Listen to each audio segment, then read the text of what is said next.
నరసరావుపేటలో ఘనంగా మహాత్మా గాంధీ 150వ జయంతి వేడుకలు. Narasaraopet MLA doctor Chadalavada Arvind బాబు నివాళులు. నరసరావుపేట శాసనసభ్యులు డాక్టర్ చదలవాడ అరవింద్ బాబు జాతిపిత మహాత్మా గాంధీ 150వ జయంతి సందర్భంగా గురువారం వివిధ చోట్ల గాంధీజీ పటానికి, విగ్రహానికి పూలమాలలు వేసి నివాళులు అర్పించారు.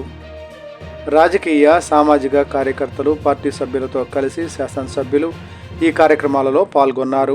మొదట తన కార్యాలయంలో ఉన్న మహాత్మా గాంధీ పటానికి పూలమాలలు అర్పించి గాంధీజీ ఆదర్శాలను అనుసరించాలని పార్టీ కార్యకర్తలకు సూచించారు.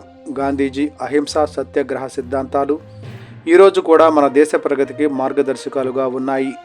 మనమంతా వీటిని జీవితంలో అమలు చేస్తూ సమాజానికి, దేశానికి సేవ చేయాలి అని డాక్టర్ అరవింద్ బాబు పేర్కొన్నారు.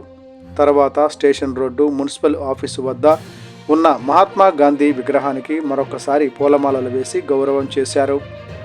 ఈ సందర్భంగా స్థానిక మున్సిపల్ సిబ్బంది, పార్టీ కార్యకర్తలు కూడా భాగస్వాములుగా పాల్గొన్నారు. గాంధీ జయంతి వేడుకలు దేశవ్యాప్తంగా జరుగుతున్న నేపథ్యంలో నరసరావుపేటలో ఈ కార్యక్రమాలు గాంధీయ సిద్ధాంతాల ప్రచారానికి దోహదపడ్డాయని స్థానికులు చెప్పుకున్నారు.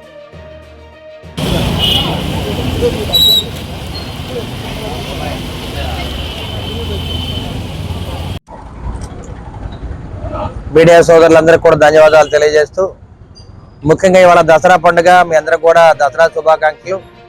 అదేవిధంగా జాతిపిత గాంధీ గారి జయంతి సందర్భంగా ఈ కార్యక్రమానికి మున్సిపల్ కమిషనర్ గారు, అదేవిధంగా జిల్లా అధికారి డిఆర్ఓ గారు, అదేవిధంగా ఆదివాసీ ప్రముఖులందరూ కూడా ఈ కార్యక్రమానికి రావడం జరిగింది. మరి జాతిపిత గాంధీ గారంటే ఇవాళ ఎవరు కూడా మర్చిపోలేదు. చిన్న బిడ్డల దగ్గర నుంచి 100 ఏళ్ల వృద్ధుల దాకా కూడా ఇవాళ 156వ జయంతి. ఈ కార్యక్రమంలో గాంధీ గారు ఒక మొండి మనిషి, పూర్తిగా ధైర్యం గల మనిషి. ఆనాడు మరి లండన్ వెళ్ళి భారత్లా చదువుకొని తర్వాత సౌత్ ఆఫ్రికా ఉద్యమాలు చేశారు. రైల్లోంచి నెట్టి కింద పడేసినా కానీ ధైర్యంగా మళ్ళీ సౌత్ ఆఫ్రికా వెళ్ళి ఎన్నో పోరాటాలు చేసిన వ్యక్తి, అంత గుండె ధైర్యమైన వ్యక్తి వాళ్ళు ఎవరు లేరు.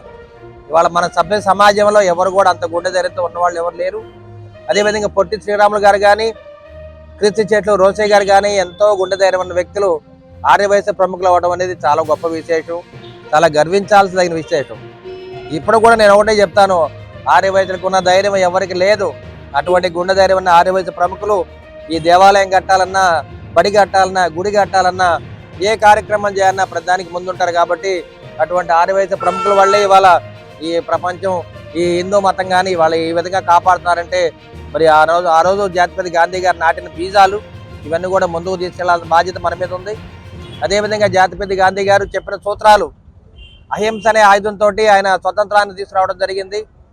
అదేవిధంగా అవినీతికి దూరంగా ఉండమని చెప్పాడు, సత్యాన్ని పలకమన్నాడు. అదేవిధంగా మద్యపాన నిషేధం కూడా చేయమని చెప్పారు. మళ్ళీ ఎన్ని చెప్పినా కానీ స్వతంత్రం వచ్చి 77 ఏళ్ళైనా కానీ వేటిని అమలు పరిచే పరిస్థితులు వాళ్ళ ప్రజలు లేరు. అవినీతి పెరిగిపోయింది. అందుకని వాళ్ళు చెప్పారు, గాంధీ పుట్టిన దేశమా ఇది, రాముడు వెళ్ళిన రాజ్యం ఇది, సమతకు మమతకు సంకేతం అని ఆ రోజు పాట శ్రీశ్రీ గారు రాయటం జరిగింది. మరి ఇటువంటి కూడా మనం ఆచరించి, ముఖ్యంగా మన ఆదివాసీ ప్రముఖులు అందరం కూడా, మరి భారతదేశంలో ప్రజలందరూ కూడా నరేంద్ర మోడీ దగ్గర నుంచి, చంద్రబాబు నాయుడు దగ్గర నుంచి పవన్ కళ్యాణ్ దాకా అందరూ కూడా గాంధీ గారి జయంతి జరుపుతూ ఉన్నారు. కాబట్టి మరొకసారి గాంధీ జయంతికి శుభాకాంక్షలు, జోహార్లు అర్పిస్తూ ఉన్నాం.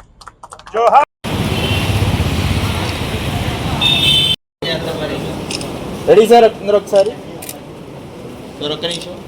జోహార్ మహాత్మా గాంధీకి, जोहार महात्मा गांधी जी, जोहार महात्मा गांधी जी, जोहार महात्मा गांधी जी, వర్ధిల్లాలి తెలుగుదేశం పార్టీ, వర్ధిల్లాలి తెలుగుదేశం పార్టీ, వర్ధిల్లాలి చంద్రబాబు నాయుడు బాబు గారి నాయకత్వం, వర్ధిల్లాలి చంద్రబాబు గారి నాయకత్వం, వర్ధిల్లాలి లోకేష్ బాబు గారి నాయకత్వం, వర్ధిల్లాలి ఉమ్మడి కుటుంబ ఐక్యత, వర్ధిల్లాలి ఉమ్మడి కుటుంబ ఐక్యత, వర్ధిల్లాలి ఉమ్మడి కుటుంబ ఐక్యత, వర్ధిల్లాలి.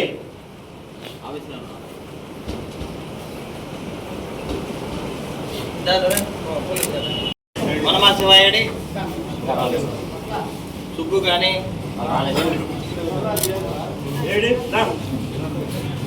అమ్మాయేమా